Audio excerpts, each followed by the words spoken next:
رسالة: احذر أيها الابن أن تصل إلى مرحلة تصير الوالدة تحسب لك 1000 حساب حين تكلمك. هذه مسألة خطيرة وهي من العقوق.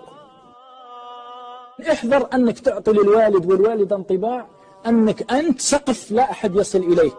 لا، واخفض لهما جناح الذل من الرحمة، واخفض لهما جناح الذل من الرحمة. خايفة أقول له ويردني، خايفة أقول له ممكن يصار، خايفة أتصل عليه وما يرد.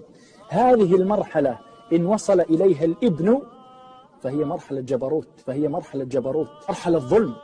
لكن كل واحد فيه ظالم صغير، الإنسان ظلوم جهول. لكن إيش اللي يخليك تبتعد عن هذا الظلم والأذية ورفع الصوت؟ هو خوفك من ربك، وهذه من علامات الإيمان. من المفروض تصير أنت أول خيار لها، وهذا هو البر. لذلك إذا كلفك الوالد والوالدة بأمر احذر أن تقول لماذا لم تكلفي أخي فلان، لأن هذا الباب اللي فتح لك هو باب إلى الجنة.